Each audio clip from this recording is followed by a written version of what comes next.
Ok, buenos días. Vamos a dar inicio a la sesión académica del día de hoy, que se titula Reacciones a tatuajes, pigmentos, prótesis e implantes. Me asesora la doctora en medicina Gabriela Galindo Rodríguez y mi nombre es Anaí Estavillo, residente de segundo año de alergia. Vamos a empezar con la introducción, primero con alergia a tatuajes y como parte de su etimología o de su historia, el término tatuaje tiene sus raíces en la palabra tahitiana, que es tatau, que significa marcar, y representa el procedimiento de implantar gránulos de pigmento y aditivos permanentes en la capa dérmica de la piel.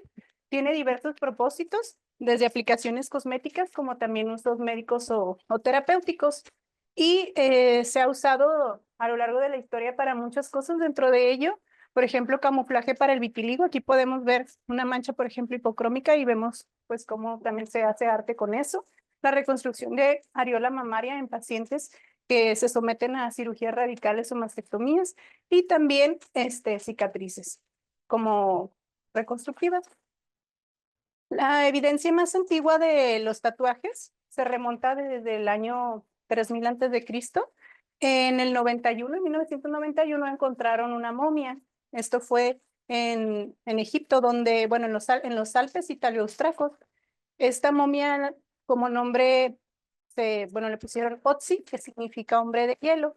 Y cuando ellos encuentran esta momia, descubren que tiene múltiples tatuajes. Bueno, en esta imagen no se ve mucho, pero aquí podemos ver un poquito de pigmentos y se cree que como esta persona tenía osteoartritis, como que se marcaba las zonas donde había tenido síntomas. Entonces, ellos también se dieron cuenta que a lo mejor los pacientes antes se tatuaban para reflejar dónde les dolía. Y en el siglo XIX, el tatuaje se empezó a convertir en un símbolo de riqueza entre clases sociales altas. En 1846, se empiezan a hacer lo que antes se llamaban como salones de tatuajes, que hoy pues conocemos como lugares donde te tatúas. Esto lo empezó un alemán en Massachusetts y ya en 1970 se empieza a utilizar los tatuajes para ambos sexos y ya en todos los grupos de edad. Ha habido un aumento significativo en la popularidad del tatuaje, principalmente en adolescentes y en adultos, jóvenes también, como forma de arte corporal cosmético y decorativo. Sin embargo, pues existe todavía mucha falta de regulación y de requisitos y medidas legislativas que nos garanticen que hacernos un tatuaje, pues no va a haber ningún riesgo o alguna complicación. Y conforme ha ido aumentando esta moda, pues también han ido aumentando las reacciones a los pigmentos y a los tatuajes. Esto es como informativo para nosotros saber que hay por parte de Secretaría de Salud, en el Diario Oficial de la Federación también está escrito o estipulado qué requisitos o regulaciones tienen que tener los tatuadores en nuestro país. Esto antes no existía, todavía falta mucho por regular, pero en este Diario de la Federación, en este artículo, se menciona que los tatuadores deben de tener incluso sus vacunas de hepatitis B, deben de también tener higiene en sus instrumentos, perdón, en sus instrumentos que deben ser nuevos, que deben de tener cursos también de primeros auxilios. Todo esto antes no existía y cada vez se está dando pues más importancia por los efectos que puede haber. Y pues esta es la guía para la obtención de la tarjeta de control sanitario que toda persona que tatúa debe de tener pues esta certificación. Pero todavía hay muchos lugares que pues no tienen estas regulaciones sanitarias. Y como epidemiología, pues es una práctica común en todo el mundo. Como tal, estadística de nuestro país no hay todavía muy específica, pero en Estados Unidos y en Europa, que es algo que se utiliza más, en el 24% de la población, desde finales de la infancia hasta los 60 años, tiene al menos un tatuaje, que esto pues va a la alza. Y en el 2006 un estudio informó que el 16% de 500 estadounidenses entre 18 y 50 años adquirió su primer tatuaje antes de los 18 años. O sea, desde adolescentes ya se empieza con esto. Y pues más de 100 millones de europeos llevan tatuajes en la piel. También es bastante común. Cada vez esto también genera que los médicos enfrentemos un número cada vez mayor de reacciones adversas, pero pues por lo general el público o los pacientes que se van a tatuar desconocen este tipo de reacciones. ¿Y en qué consiste el proceso del tatuado? ¿O qué es lo que pasa en la piel cuando yo me someto o me realizo un tatuaje? Primero que nada, pues saber que el material pigmentado del tatuaje es un cuerpo extraño. Entonces, aquí en esta imagen podemos ver cómo pues ingresa la aguja a la piel y la tinta se va a depositar en la capa que es la dermis, ¿ok? Ya una vez que estamos en la dermis, empieza pues a reconocerse el pigmento como un material extraño. Y aquí saber que el pigmento tiene micropartículas y macropartículas. Las micropartículas van a viajar por torrente sanguíneo, pueden ir a depositarse a ganglios linfáticos. Y las macropartículas, por lo general, los macrófagos o los fibroblastos las fagocitan y se quedan ahí, se quedan depositadas y ahí permanecen. Entonces, cuando nosotros vemos un tatuaje que dura mucho, pues es porque las partículas más grandes se quedan atrapadas y es lo que da ahí la coloración permanente. Pero con el tiempo esas partículas también se van degradando, van viajando hacia ganglios linfáticos y también la pigmentación va cada vez disminuyendo. Y el hecho de que un pigmento o de una tinta sea poco soluble es lo que hace que esto se comporte como un apteno. Recordemos que un apteno necesita unirse a una proteína para poder ser reconocida como algo extraño. Entonces, como tal, una tinta de tatuaje no es un alérgeno, sino que se comporta como un apteno dentro de la piel y es cuando empieza a desencadenar estas reacciones alérgicas. Y pues saber que aquí está, por ejemplo, una imagen donde vemos que a esta persona se le aplica un tatuaje o tinta roja, que ahorita les voy a mencionar, pero este color de tinta es la que genera más reacciones alérgicas. Una vez que entra la tinta y se absorbe, empieza a haber pues una serie de efectos o de cadenas desencadenantes inmunológicos.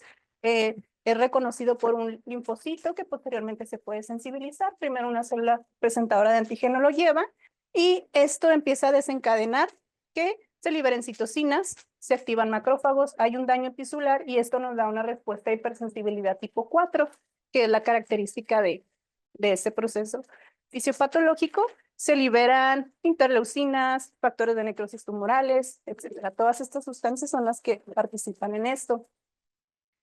Los componentes de las tintas o de los pigmentos a lo largo de la historia también han ido cambiando. Por ejemplo, en Estados Unidos, la FDA considera las tintas de tatuaje como cosméticos y los pigmentos como aditivos, pero no están regulados ni aprobados formalmente. Todavía falta mucho por regular respecto a este tema. Y en Europa tampoco hay una regulación como tal estandarizada. Antes, los tatuajes o las tintas más comúnmente utilizadas eran las tintas negras. Antes los tatuajes eran negros todos. Y el tipo de tintas que se utilizaba estaban suspendidas en un diluyente, pero utilizaban materiales, metales pesados como base. Entonces, esto también generaba pues mayores reacciones adversas. Por ejemplo, la tinta negra tiene una combinación de sales de hierro y de carbono. Y esto se empezó a asociar con que los metales pesados pues eran una causa también de hipersensibilidad. Conforme ha ido avanzando esto, actualmente ya las tintas modernas ya no tienen estos solventes, ya no están a base de metales. Ahora los principales componentes que tienen son orgánicos y los pigmentos azoicos y policíclicos pues ya son la base de esto. Y esto también ha permitido que ya las tintas tengan una versatilidad de colores, a diferencia de que antes eran de pura negra, que era el hierro lo que le daba el color. Y pues, saber que cuando nos sometemos a un tatuaje, lo que nos puede generar también pues alergenicidad y mayor reacciones adversas es prácticamente los contaminantes comunes que tienen estas tintas que están a base de metales como antimonio, cadmio, plomo, cromo, cobalto, níquel y arsénico. Y también esto pues nos puede generar que tengamos hipersensibilidad por habernos sensibilizado previamente con algún metal. Yo me tatúo y puedo también generar como ya tener células de memoria y ahí es donde empieza también ya mi hipersensibilidad tipo 4. Estas son las principales tintas que se utilizan para los tatuajes, los colores. Cada uno tiene muchos componentes. Voy a mencionar así brevemente algunos, por ejemplo, en el negro, el carbono, el óxido de hierro y el extracto de palo de Campeche, tinta de la India, magnetita, son muchos metales, plantas, de lo que están compuestas todas estas tintas.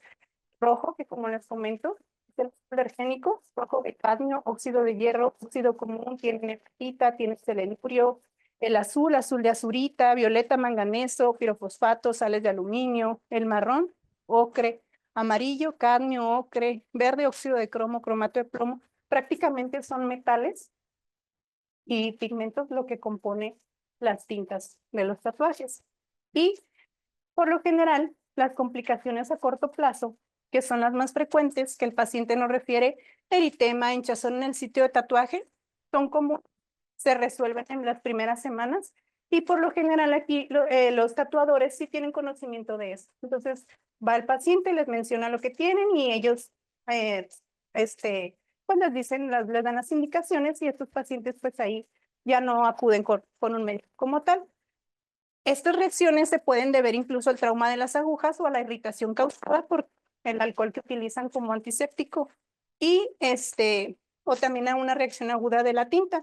Pero la mayoría de estas molestias no requieren consulta. Como mencioné, los tatuadores pueden estar familiarizados con esto. Sin embargo, hay otras reacciones, son menos comunes, pero sí son graves, que estos pacientes pueden tener, que son más crónicas y sí necesitan, pues, de que los valore un médico. Como mencioné, el orden de frecuencia de reacciones de tintas, número 1, tatuaje rojo, número 2, las tintas verdes y como número 3, las tintas azules. Estas son las que son más alergénicas por el tipo de metales que también están en sus componentes.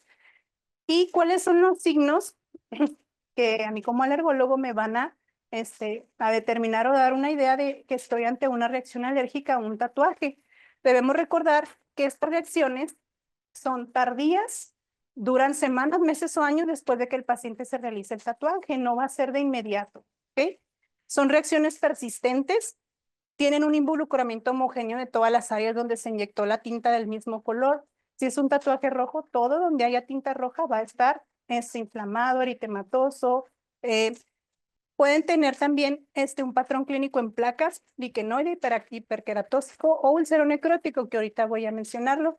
Y si, por ejemplo, hace determinado tiempo ya se habían desarrollado o aplicado un tatuaje rojo en algún otro sitio del cuerpo y se hace nuevamente un tatuaje rojo, si es alérgico a la tinta roja, en todos los tatuajes que tenga el mismo color va a presentar la reacción, aunque esté en diferentes sitios anatómicos. Y por lo general suelen tener pobre respuesta a corticosteroides tópicos. Estos son los datos que me van a orientar hacia una reacción alérgica a un tatuaje. ¿Y cuál es la clasificación de presentaciones clínicas? Como mencioné, las agudas pues se pueden autolimitar y pueden ser manejadas incluso para los tatuadores, pero estos patrones pues son más específicos, son de mayor gravedad y los pacientes sí necesitan pues, atención especializada. Los patrones son papulonodulares, placoides, hiperkeratóxicos, ulceronecróticos, linfopáticos, neurosensoriales, cicatrización. Voy a mencionar los más importantes. Por ejemplo, el patrón papulonodular. Este se da principalmente porque hay una acumulación de pigmento negro. Entonces, recordando pues que es una partícula extraña en la que estoy introduciendo a la dermis de la piel. Entonces, donde hay un alta de pigmento negro, como vemos en la imagen, se empieza a generar un engrosamiento papular o nodular y esto es este patrón. Esto a simple vista puede orientarnos a una reacción alérgica. Y hay otro patrón que es en placa. A diferencia del patrón anterior, aquí no necesito que haya como una acumulación excesiva de pigmento. Simplemente aquí el paciente es alérgico al pigmento rojo y genera un patrón, también una elevación, pero es homogénea, no es únicamente donde hay mayor concentración del pigmento. Y hay otro patrón que es el hiperqueratóxico, que podemos ver, da como un aspecto como si fuera una lija, y este está asociado con las tintas rojas, puede generar necrosis y llegarse a ulcerar. Y que es el patrón pues más grave, aquí los pacientes también con tintas rojas pueden generar un compromiso general de la dermis, del tejido celular subcutáneo y de la fascia muscular y pues esto pues sí necesita atención también urgente. Y puede haber también complicaciones infecciosas. Cuando alguien se realiza un tatuaje, pues por más que las jeringas o todas las agujas nos mencionen que es material estéril, pues nunca sabemos que al momento de estar penetrando lo que es la piel, pues también pueden introducirse microorganismos. Dentro de estos pueden ser bacterias, hongos, parásitos, virus, y pues un estudio mostró que hasta el 10% de las tintas que se dicen nuevas están contaminadas con bacterias patógenas. Entonces, el hecho de que estén etiquetados como estériles, pues no siempre es fiable.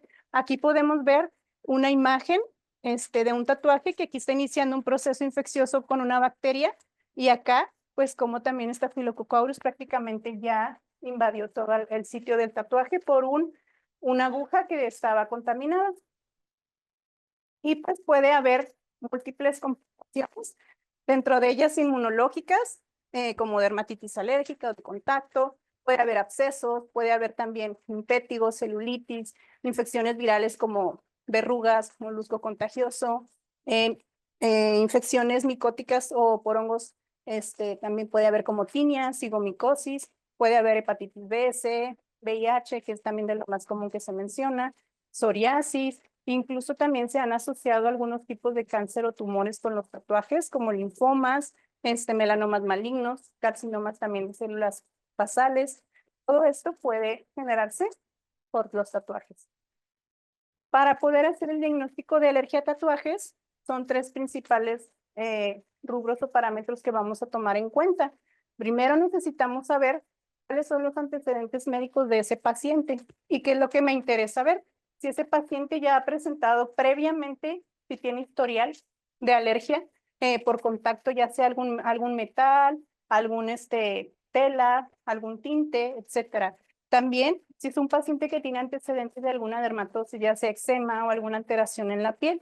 También pacientes con infecciones previas, virales, hepatitis, VIH, enfermedades sistémicas, enfermedades neoplásicas, todo eso es importante en los antecedentes de estos pacientes.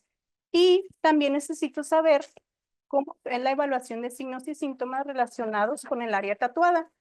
¿Cuánto tiempo transcurrió entre la finalización del tatuaje y la aparición de las lesiones? Si es una reacción que apenas tiene 2 días que inició, pues me puede hacer sospechar que no es una reacción alérgica, que se trata a lo mejor de una irritación o de otra cosa. Si es una reacción que aparece después de semanas, meses, pues también eso me puede dar una idea de que es una reacción alérgica.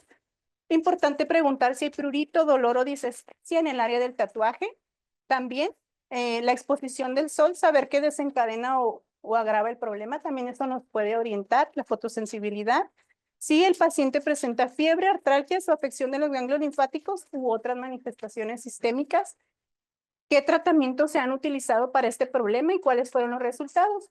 Recordar que estos pacientes tienen una pobre respuesta a los corticosteroides, también eso nos orienta. Y el proceso del tatuaje, ¿cómo fue? ¿Cuándo y dónde se lo realizó? ¿Quién se lo realizó? Para también saber si es un lugar que cumple con las normas de sanitarias. Si se utilizaron diferentes tintes de tatuajes, cuáles fueron las tintas utilizadas, si hubo mezcla de las tintas, si tiene otros tatuajes, ver cómo están los sitios donde los presenta, ver si los otros sitios también tienen alguna reacción. Y pues lo ideal sería decirle al paciente si pudiera conseguir una, eh, una muestra de esa tinta del tatuaje o algo, para en determinado caso que sea necesario hacer alguna prueba de parche, pues tener específicamente la tinta. Y pues el diagnóstico para las alergias a los tatuajes son las pruebas de parches, lo que más se utiliza. Estas se utilizan para estudio de dermatitis alérgica de contacto causada por aptenos que entran en contacto con la epidermis y desencadenan una respuesta inmune retardada mediada por linfocitos.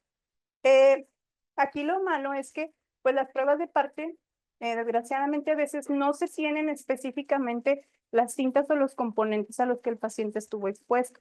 Por eso lo ideal sería decirle que si pudiera conseguir de la tinta con la que se hizo su tatuaje, llevarla y hacer la prueba de parche pues más específica, porque pues no se tiene normalmente todos esos componentes en nuestro consultorio. En estas pruebas de parche se aplican alérgenos básicos de contacto, tanto metales como tintas textiles, que son los componentes principales de los tatuajes. Y pues la utilidad de estas pruebas, por lo mismo que comentamos, de que no se tienen todos los componentes por lo general, pues realmente tiene tasas bajas de positividad del 5 al 8%.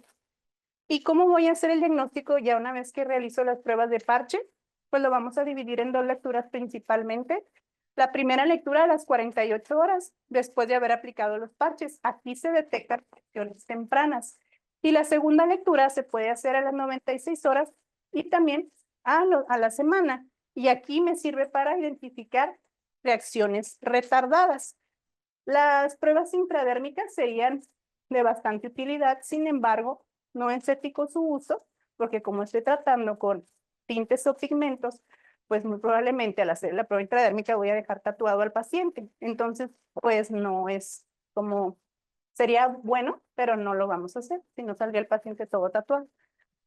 Y como tratamiento, pues como número uno, si el paciente presenta datos de una dermatitis alérgica de contacto, voy a tratarlo con corticosteroides tópicos, con antihistamínicos orales y pues la evitación al alérgeno, que en este caso hay que identificar cuál fue el pigmento que se utilizó y pues comentarle al paciente que si quisiera tatuarse nuevamente, pues esa tinta o ese pigmento no es indicado para él.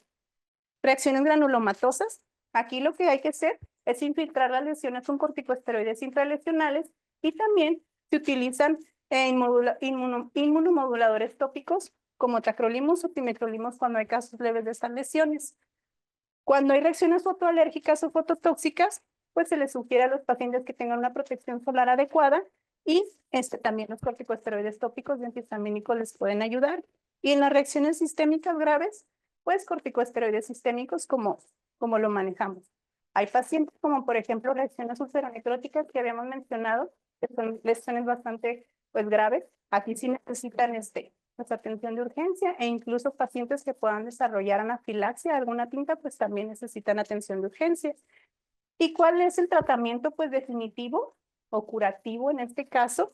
Pues hay métodos, por ejemplo, el láser Q-switch, que este es el método más común para eliminar los tatuajes, pero también puede exacerbar la inflamación en áreas previamente afectadas por reacciones alérgicas.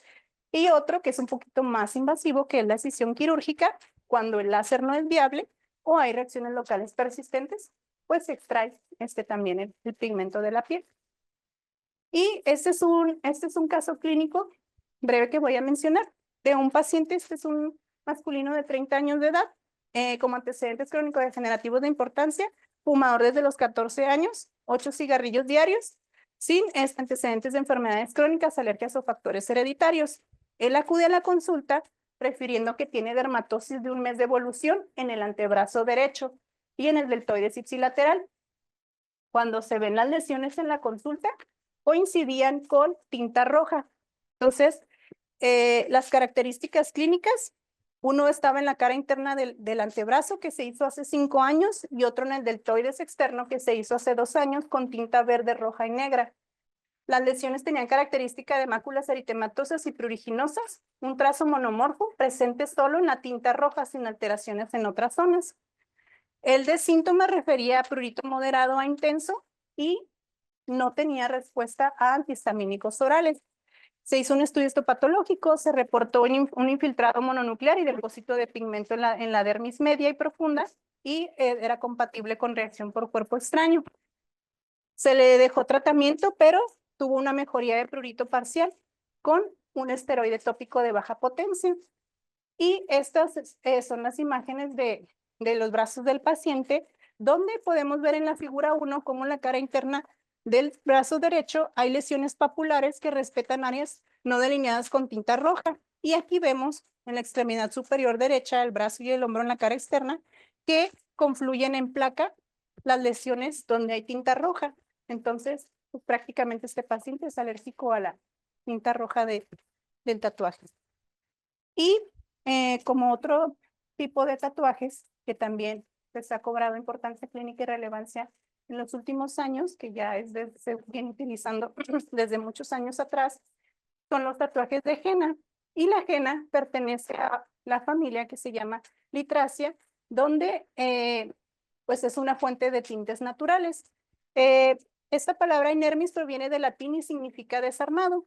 Y cuando aquí vemos lo que es la henna, que aquí están las semillitas de henna en una ampliación Aquí vemos las hojas de henna y cuando se procesa, cómo se ve, pues ya todo como un polvito. El ingrediente activo de la henna se llama lausón y se compone por 2-hidroxi-1,4-naftoquinona.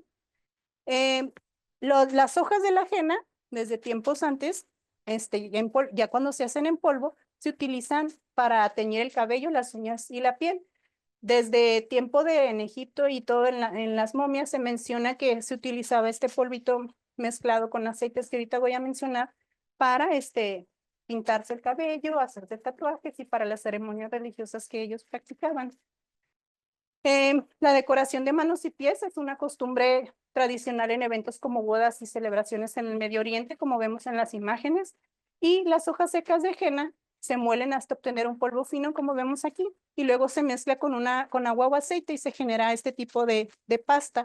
Y esta pasta se deja sobre la piel y es lo que les da la coloración. Lo interesante aquí es que la henna original puede dar una coloración roja o de otro tono, pero el hecho de que nosotros la manipulamos o le metemos otras sustancias para hacerla negra o de otros colores, es donde agregamos sustancias y también esto genera que aumente la alergenicidad. En promedio, estos tatuajes duran de 2 a 4 semanas en la piel y pues en los últimos tiempos han ido generando pues mayor popularidad y esto también ha generado que haya más reacciones alérgicas. El desarrollo de dermatitis alérgica tras la aplicación de la henna, pues esto nos sugiere que hay un sensibilizante cutáneo. Como mencioné, produce un color rojo, pero el hecho de que nosotros agreguemos otras sustancias podemos oscurecer la henna y al agregarle sustancias como parafenilendiamina, café o té negro, jugo de limón, aceite de eucalipto, clavo, mostaza, que es con lo que se hacen los cambios de color, es donde el paciente pues también puede presentar la hipersensibilidad. Resalto la parafenilendiamina porque es el principal contactante o alérgeno que los pacientes presentan reacción. Y en un estudio donde se recopilaron 31 casos de reacciones alérgicas relacionados con tatuajes de henna, se encontró que 87% de estos mostraron reacciones positivas a la parafenilendiamina. Y aquí vemos la prueba de parche, pues cómo está extremadamente positiva en uno de estos pacientes. Algo que hay que saber de la parafenilendiamina es que funciona como un proapteno y se cambia a quinonadiamina, que es el apteno, que esto es lo que reacciona con las proteínas y es lo que causa la irritación en la piel y en las mucosas de estos individuos. Entonces, saber que la parafenilendiamina pues, es de los principales que se asocian con tatuajes de henna. Y el periodo de incubación para la dermatitis alérgica de contacto es de 7 a 20 días, pero si ya un paciente ha tenido contacto previo con parafenilendiamina, por ejemplo, en tintes para cabello, sustancias con reacción cruzada, el tiempo pues es más corto. De 24 a 48 horas, los pacientes ya pueden presentar una reacción. Siempre, saber también que los tintes de cabello pueden presentar también parafenilendiamina en sus componentes. Entonces, preguntarle a nuestros pacientes si se han pintado el cabello o han estado en contacto con algún otro tinte y si han presentado reacción, porque eso me puede orientar y si ya tuvo alguna reacción con algún tinte de cabello, pues muy probablemente al hacerse un tatuaje de henna va a presentar también una hipersensibilidad. Y vemos aquí en esta imagen un paciente que tenía un tatuaje de henna, pues ya se dio su tratamiento y todo, pero quedó hipopigmentación en la piel. Y son de las principales manifestaciones que estos pacientes presentan: hipopigmentación, hiperpigmentación, dermatitis de contacto liquenoide y también dermatitis alérgica de contacto aguda. ¿Cuál es el tratamiento de estos pacientes? Pues se les suspende la exposición a tatuajes de henna, se les pide que se laven bien con agua y jabón. Igual son tatuajes que no van a durar mucho, pero pues de momento sí les generan bastante molestia. Se les dejan corticosteroides tópicos, también emolientes, antihistamínicos. En casos más graves se pueden dar ciclos también cortos de corticosteroides sistémicos. Y pues hay que informar a estos pacientes de las posibles reacciones cruzadas que pueden presentar una vez que hacen reacción alérgica a la parafenilendiamina o algún otro contactante. Y voy a continuar con otro tipo de alergia, que son la alergia a las prótesis. La hipersensibilidad a los metales es una condición rara en la que el cuerpo desarrolla una reacción inmunológica a la porción metálica de los implantes. Y esto se genera como causa de complicación después del reemplazo de articulaciones. Eso se informó en 1966, pues es relativamente no tan antiguo. Y se menciona que la prevalencia de la hipersensibilidad a los metales cutáneos en la población general es del 10 al 15%, es bastante. Y en pacientes con implantes metálicos incluso es mayor, 25%. Se menciona que en pacientes que tuvieron una prótesis con mal funcionamiento, que los pacientes así lo refieren como que no les funcionó o les dolía mucho, se ha encontrado que un 60% de estos pacientes, el motivo por el cual no funcionaba bien fuera una hipersensibilidad al metal. Todos los metales, al momento de que se colocan en un sistema biológico, tienen o sufren corrosión al momento de entrar en contacto. ¿Y qué es lo que pasa? Que los osteoclastos al entrar con estos metales empiezan a generar una degradación del material. Esto genera que haya una liberación de iones en el espacio articular y estos iones metálicos funcionan como aptenos, al igual que como veíamos también los pigmentos y las cintas de los tatuajes. Y eso es lo que genera los complejos antigénicos y posteriormente empieza a presentarse un proceso inflamatorio en el cuerpo. ¿Y cuál es la prevalencia de alergia de contacto a metales? Dentro de todos los metales que componen estas prótesis, el número 1 es el níquel con un 24.4%. De ahí sigue el cobalto con un 8.8%, el cromo con un 5.9% y el titanio con un 0.2 a 3%. Prácticamente los implantes ortopédicos tienen mezclas de estos metales. Y los pacientes pueden estar expuestos a metales de diferentes maneras. La principal forma que exponemos a los metales es a través de las joyas. Incluso el hecho de tener contacto con los teléfonos celulares, cierres de la ropa, el cuero también que está hecho con metales. Esto puede generar también pues que ya estemos expuestos a tal metal, tengamos células de memoria, nos enfrentamos a algún metal de alguna prótesis y es donde podemos presentar reacción de hipersensibilidad. También puede haber trazas de metales en el tabaco, en cosméticos, en alimentos e incluso en el agua potable. Entonces, todos los días estamos expuestos a partículas de metal. Puede producirse también por exposición ocupacional. Los materiales de construcción, como el hormigón, también tienen metales, productos de limpieza, tintes que se usan en las peluquerías, en la industria textil, en la agricultura también, todos los fertilizantes y todos los componentes de tierra también hay metal. En la mecánica, en los empastes dentales, en implantes médicos. Entonces, pues es un sinfín de productos que tienen metal a los que estamos expuestos. La hipersensibilidad a los metales, pues es una hipersensibilidad de tipo 4, como ya habíamos mencionado. Una vez que un linfocito T ya está previamente sensibilizado y tiene contacto con un metal, va a liberar citocinas que activan macrófagos y es donde empieza la respuesta inflamatoria. Suponiendo que es una paciente que se realizó algún tipo de tinte en el cabello y que utiliza determinados tipos de aretes, ha presentado ya episodios de hipersensibilidad, somete a una artroscopía, a una cirugía de rodilla y empieza con síntomas, entonces todos esos antecedentes nos sirven para poder integrar un diagnóstico. Hay varios tipos de sensibilizaciones, por ejemplo, puede haber sensibilización periférica y central. En este caso, las células presentadoras de antígenos, vemos aquí cómo detectan, en este caso, por ejemplo, el material níquel y cobalto, detectan los antígenos, llegan y los presentan a células T vírgenes. Y esas células empiezan, se convierten a TH2, empiezan a liberar a TH1 o a TH2, dependiendo. Y esto se puede quedar como una célula de memoria y al tener nuevamente un contacto con esta sustancia, vuelve a presentar pues una reacción.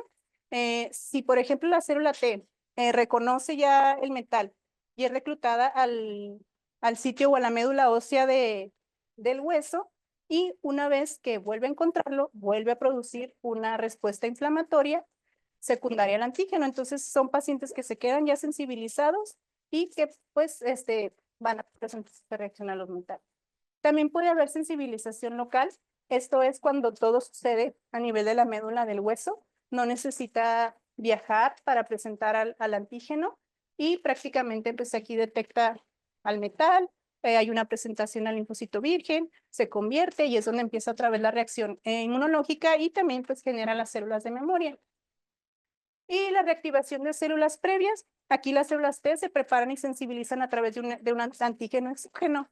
Como comentábamos ahorita, son pacientes que se sensibilizaron previo a hacerse el procedimiento quirúrgico. Ya una vez que se les hace el procedimiento quirúrgico, como ya tienen células de memoria, van a desencadenar la respuesta inflamatoria. Y se han hecho análisis de líquido sinovial de estos pacientes y se han encontrado concentraciones aumentadas de macrófagos, leucocitos polimorfonucleares y linfocitos. Y a nivel de histológico se han encontrado este tejido de granación y fibrosis y células gigantes y calcificación. Como manifestaciones clínicas, estos pacientes presentan reacciones presentes al sitio de implante, como podemos ver aquí, dermatitis generalizada y eritema, urticaria generalizada, vasculitis cutánea. Todo esto nos puede orientar a que está habiendo una reacción ante una prótesis. La hipersensibilidad es más común en las mujeres y puede ocurrir de 2 meses hasta años después de la cirugía. Por lo general, como son respuestas tipo 4 retardadas, no son inmediatas. Con mayor frecuencia, la manifestación clínica que estos pacientes reportan es una sinovitis periprotésica e hinchazón. Por lo general, presentan dificultad para la deambulación, movimiento limitado, rigidez de la articulación, etc. Y con menor frecuencia, una dermatitis eczematosa, que esta pues sí está bastante grave, que puede ser local o generalizada.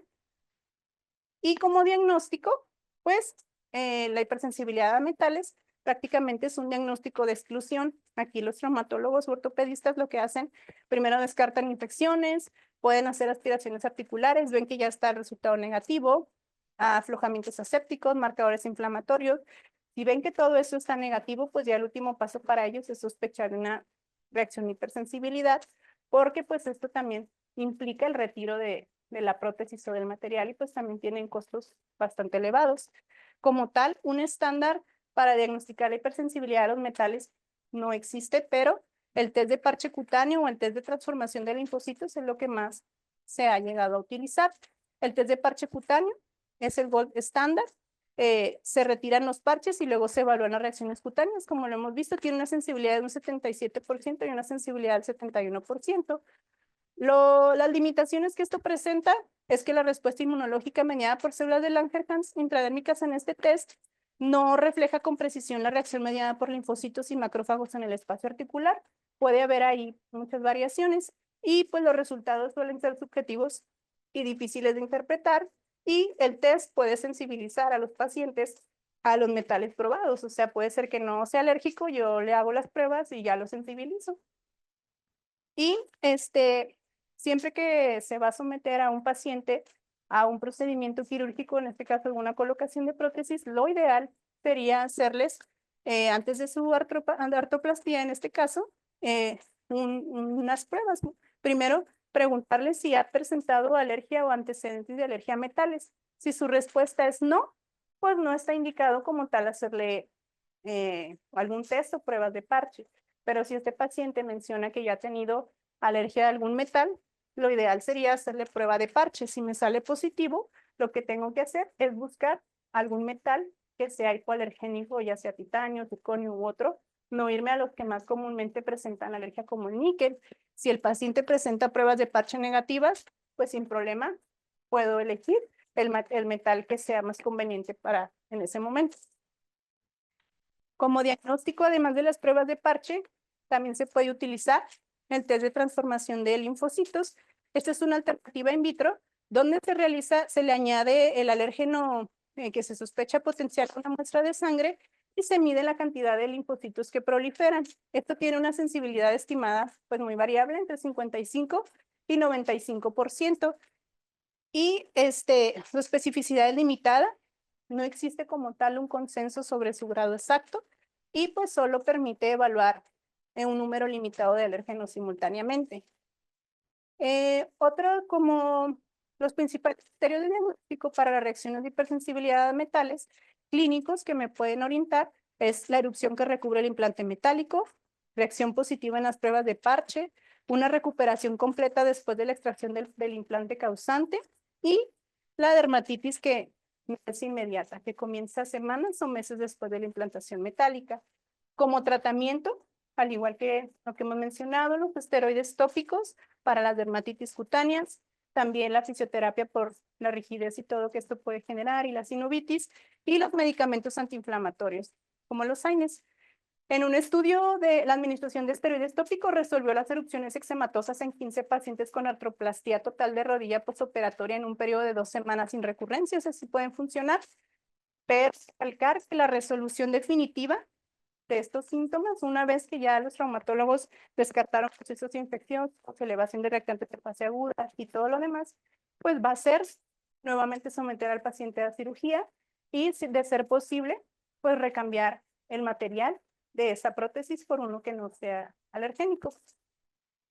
Como siguiente tema, alergia a implantes, las siliconas, que son principales componentes de estos materiales, se utilizan para diferentes aplicaciones, cosméticos y también médicos. Como cosméticos, principalmente en implantes mamarios y también en cirugías de rinoplastia. Y como en el gremio médico, en el área médica, se utilizan en válvulas de pacientes con hidrocefalia, también para catéteres tanto centrales como periféricos, también en implantes intraoculares, aparatos auditivos, implantes articulares y también prótesis testiculares. Entonces es una amplia variedad de uso que se le da a las siliconas. Y las siliconas, ¿de qué están compuestas? Su principal componente es el silicio, es el elemento químico natural que compone las siliconas. Y la silicona es un polímero sintético que está hecho por unidades de silicio y de oxígeno que están repetidas en varias ocasiones. Al variar estas cadenas, que bueno, que se agregan en sus grupos laterales, es lo que le da el hecho de que cambie de líquido a sólido. Y este es el compuesto principal para los dispositivos protésicos, el polímero que se forma de mezclas de silicio y de oxígeno, que es el polidimetil siloxano, perdón. Y uno de los usos más comunes de la silicona, pues es el uso de implantes mamarios. Estos desde el 1962 fueron desarrollados por primera vez por Cronin y Guerrero, y en 1980 se empezaron los primeros temas respecto a la seguridad de estos implantes. Ya la FDA en ese entonces empezó a identificar que había complicaciones. En 1992 los implantes fueron retirados del mercado por las múltiples complicaciones que esto presentaba. En el 99 se menciona que se necesitan más estudios para determinar si realmente son o no peligrosos para el humano. Y en el 2006, después de varios estudios, los implantes mamarios de silicona regresaron al mercado. Cabe también aquí recalcar que ha habido cambios de los materiales que los componen, no siempre han sido los mismos. Antes los implantes presentaban materiales que se degradaban con mayor facilidad, se liberaba el silicón y esto generaba pues que los pacientes presentaran mayores reacciones. Y actualmente, pues en Estados Unidos se realizan anualmente 300,000 aumentos mamarios y 100,000 reconstrucciones mamarias. Su asociación con efectos adversos ha sido debatida. Hay varios síndromes o enfermedades que se han asociado con esto principalmente. Por ejemplo, el síndrome de Asia, que es un síndrome autoinflamatorio inducido por adyuvantes, y también otro que se abrevia vía ALCL, que es un linfoma anaplásico de células grandes. Se estima que hay un caso de linfoma anaplásico por cada 30,000 implantes texturizados por año, y esto se da principalmente en Europa y en Norteamérica. ¿Y cuáles son las manifestaciones clínicas que pueden presentar los pacientes cuando ya sea que tengan un linfoma o un síndrome de Asia? Pueden presentar dolor mamario, sensibilidad y sensación de ardor hasta en un 50% de los casos. También pueden empezar a presentar cambios en las mamas, asimetría y cambios en los tamaños. Síntomas sistémicos pueden referir fatiga crónica, fatiga al despertar. Son pacientes que empiezan a presentar reducción en su calidad de vida o en su actividad laboral. y también refieren mucho cansancio al realizar alguna actividad física. También se asocia con síntomas neurológicos, inmunológicos, vasculares, musculoesqueléticos y se ha asociado también con anticuerpos ANCA y ANA.